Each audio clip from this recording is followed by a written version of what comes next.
Waktu itu saya masih kecil, saya masih SD, dan itu di tengah malam, saya dibangunin oleh orang tua saya. Dia bilang, bangun, bangun, bangun, dan saya nggak tahu ada apa. Saya tanya ada apa, dan orang tua saya nggak ngomong.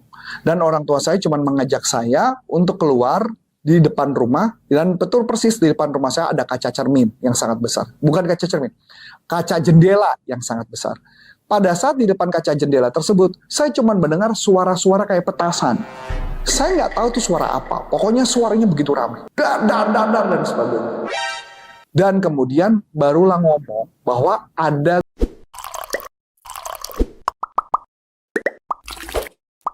Pernah nggak sih Anda mengalami atau mungkin Anda sendiri bertanya-tanya, kenapa sih ada seseorang yang punya kebiasaan buruk atau dia punya pemikiran buruk, itu susah banget dihilangkan. Bahkan dia ngerasa bahwa pengen hidupnya jauh lebih baik, kok kayaknya susah banget ya mengubah kebiasaan. Nah, saya akan sharingkan kepada Anda di hari ini dengan teknik yang namanya teknik NLP atau Neuro Linguistic Programming. Hal-hal yang menarik membuat saya kenapa selama ini belajar NLP adalah karena saya melihat banyak orang yang pengen merubah perilaku tetapi sulit. Saya lagi, perilakunya banyak banget yang buruk dulu. Saya pengen punya perilaku yang efektif, saya pengen punya perilaku bagaimana berkomunikasi yang baik, dan bahkan saya pengen punya kemampuan mempersuasi dengan baik. Begitu juga yang menarik dari NLP adalah dia juga mengubah perilaku-perilaku yang tidak efektif dalam kehidupan kita atau kebiasaan-kebiasaan buruk yang sering terjadi. Saya akan sharingkan Anda satu buah teknik yang kebetulan ini adalah gambaran yang saya dapatkan ketika saya belajar dengan Dr. Richard Bandler sebagai pencipta dari NLP dan Michael Hall yang merupakan dari gambaran yang bisa kita terapkan dalam percakapan kali ini. Nah, saya akan gambarkan buat Anda hal-hal yang menarik ya. Apa sih yang menarik yang kita bisa lihatkan? Misalkan saya kasih contoh. Ya, ini adalah diri kita. Ketika kita selama ini kayak namanya manusia, pasti adalah yang namanya kejadian. Nggak mungkin nggak ada kejadian, nggak ada problem yang terjadi. Setiap manusia pasti ada situasi yang kadang-kadang membuat kita menjadi problem-problem tertentu. Anggaplah saya lagi kebetulan dulu masa kecil, saya pernah dikatakan bahwa kamu nggak lebih pintar daripada kerbau. Nah, maka ternyata pernyataan itu dari almarhum ayah saya ternyata nempel banget di kepala saya.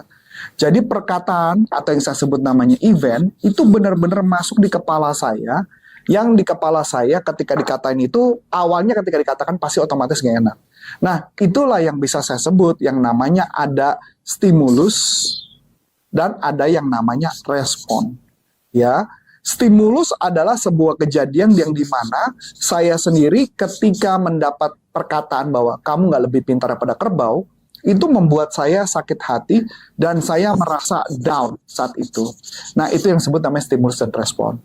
Contoh lagi, saya kalau dulu pernah di dalam waktu ketika saya masih kecil, pernah ada kejadian bom di gudang peluru marinir. Ini saya lupa tahunnya tahun berapa, tahun 80 kalau nggak salah saya ingat. Waktu itu saya masih kecil, saya masih SD, dan itu di tengah malam, saya dibangunin oleh orang tua saya. Dia bilang, bangun, bangun, bangun, dan saya nggak tahu ada apa. Saya tanya ada apa, dan orang tua saya nggak ngomong. Dan orang tua saya cuma mengajak saya untuk keluar di depan rumah, dan betul persis di depan rumah saya ada kaca cermin yang sangat besar. Bukan kaca cermin, kaca jendela yang sangat besar. Pada saat di depan kaca jendela tersebut, saya cuma mendengar suara-suara kayak petasan. Saya nggak tahu itu suara apa. Pokoknya suaranya begitu ramai. Dar, dar, dar, dar, dan sebagainya. Dan kemudian barulah ngomong bahwa ada gudang peluru di Cilandak yang meledak. Dan saat itu kami cuma bunyi gitu kan, dan sebagainya. Dan itu begitu mencekam. Dan saya cuma jongkok di bawah. Dan sampai satu ketika kaca jendela tersebut, kacanya cukup besar, masuk, dan ternyata ada masuk bom. Saya nggak tahu, udah nggak inget lagi, saya lari sekencang-kencangnya keluar dari rumah, dan kami lari sampai di depan masjid, yang di depan Trakindo Utama. Dulu kalau Anda bisa ngeliat Trakindo Utama, di daerah Cilandak, Anda pasti tahu. Jadi saya tinggal kabur di masjid itu, dan puji Tuhannya, itu bom nggak meledak. Kalau bom itu meledak, apa yang terjadi? Mungkin saya udah meninggal. Nah, tetapi kejadian itu ternyata membekas di saya karena bomnya masuk sebesar ini, bomnya masuk setengah ke tanah gitu ya. Untuk bomnya sudah tidak meledak gitu. Kalau meledak ampun deh saya bilang gitu ya. Nah, tapi ternyata peristiwa itu membekas di saya kalau mendengar suara kayak petasan. Aduh, itu buat saya parno gitu ya, parno banget gitu ya. Jadi kalau bunyi petasan itu saya udah mindik-mindik gitu loh.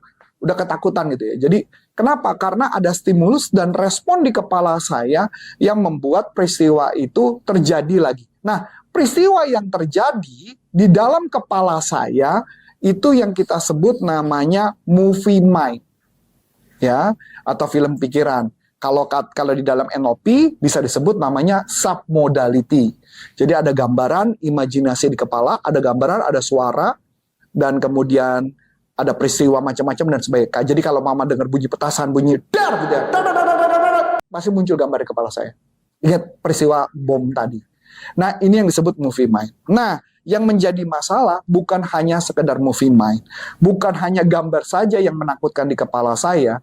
Ketika tadi ada kejadian bunyi petasan, maka yang muncul di kepala saya apa? Saya memberikan yang namanya pemaknaan. Pemaknaannya apa? Bunyi petasan sama dengan bom meledak. Itu kepala saya. Bom meledak artinya saya bisa mati. Diberikan pemaknaan kan? Disebut namanya frame. Ya, frame of reference. Kalau saya bisa mati, maka apa yang bakal terjadi? Kehidupan saya terancam. Kan gitu ya. Dan sebagainya. Nah, inilah yang disebut namanya frame atau pemaknaan. Ya.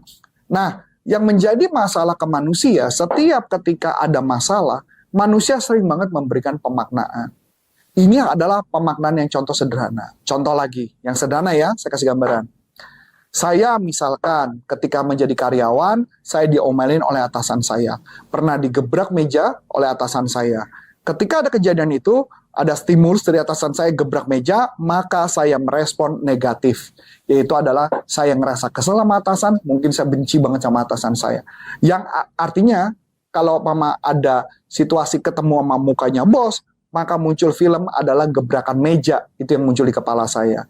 Nah, gebrakan meja di kepala saya, itu artinya bahwa bos nggak suka sama saya. Nggak suka sama saya artinya benci sama saya. Nggak benci sama saya artinya bisa jadi saya bakal dipecat dan sebagainya kalau saya buat kesalahan.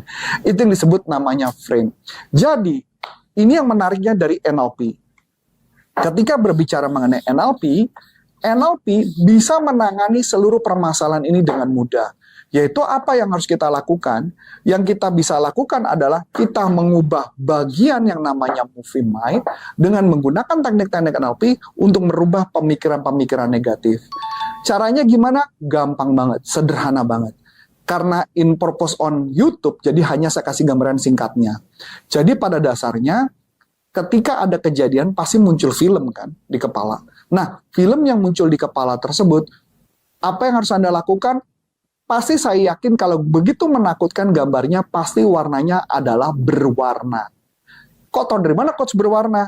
Ya coba aja Anda lihat sendiri di kepala Anda.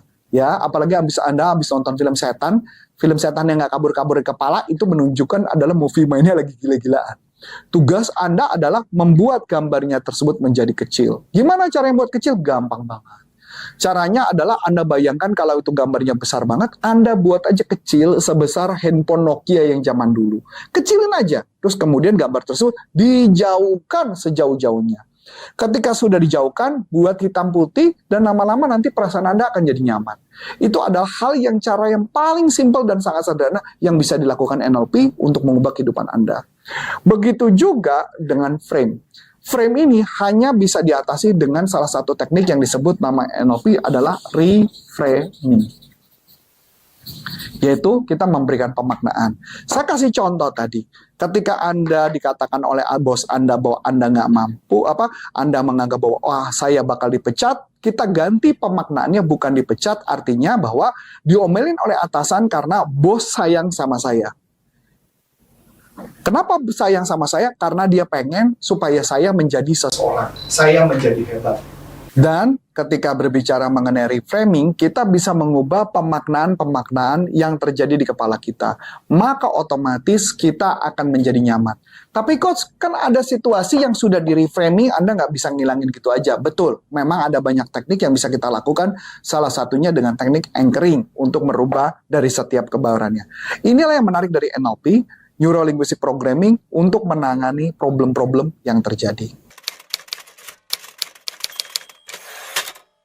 Betul pertanyaan itu, bahwa memang pada dasarnya manusia ketika overthinking, dia akan fokus kepada permasalahannya. Jadi fokusnya dia, karena di otak manusia, ini yang menarik dari NLP ya, kita akan bahas lebih dalam. Di dalam NLP, itu ada rumus yang namanya 7 plus minus 2. Yang dimana kemampuan otak kita adalah sebanyak 5 sampai 9 poin atau bit kejadian. Jadi ketika dia overthinking, berarti kan dia otaknya overload ya informasi. Ketika dia overload informasi, maka dia otomatis tidak bisa fokus untuk melakukan pekerjaan. Makanya kenapa ketika ada masalah, misalkan saya anggap tadi ya, saya kesel sama bos saya terfokus sama bos saya, kira-kira saya bisa nggak menyelesaikan pekerjaan saya? Tidak bisa, karena saya sudah overthinking kepada bos saya, otak saya sudah overload dengan informasi tentang bos saya. So which is itu yang tidak akan membawa hal kebaikan. Makanya kenapa kita harus melakukan reframing atau merubah submodality-nya sehingga kepala menjadi lebih sehat. Ketika kita sudah memberikan pemaknaan, memang kadang-kadang ada situasi yang movie mind-nya tetap jalan. Ya, itu saya bisa mengatakan betul. Kayak contoh nih ya, misalkan kita nonton film setan, kemudian kita bilang, film setan tuh nggak ada, setan tuh bohongan. Itu kan pemaknaan ya, berarti melakukan reframing. Atau itu cuma di film saja, itu reframing. Tapi gambaran di kepala nggak bisa hilang kan? Betul.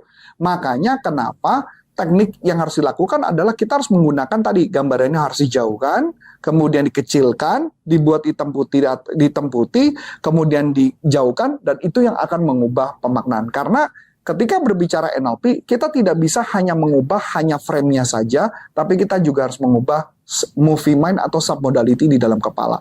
Jadi semakin kita mengubahnya lebih gampang, maka lebih gampangnya itu terjadi. Saya bercontoh, pernah nggak Anda ngerasa ke kamar mandi malam-malam, mau ke toilet, Anda nggak berani? Supaya Anda mengatasinya, apa yang Anda lakukan? Biasanya Anda merem kan? Karena kenapa? Karena Anda berasumsi kalau Anda merem, maka Anda tidak melihat apapun. Betul nggak? Nah, itu yang terjadi sama diri kita. Karena kita berasumsi kita merem, nggak melihat apapun, maka kita tenang. Tapi lucunya, ketika kita mendengar ada suatu suara crack gitu tertentu, Anda langsung panik dan Anda langsung takut. Karena movie mind-nya yang harus dibereskan. Maka mau nggak mau, kenapa kita harus belajar NLP adalah memang kita harus bagaimana bisa memanipulasi pemikiran kita supaya pemikiran tersebut setelah dimanipulasi itu yang membuat kita menjadi lebih baik. Itulah ketika berbicara NLP.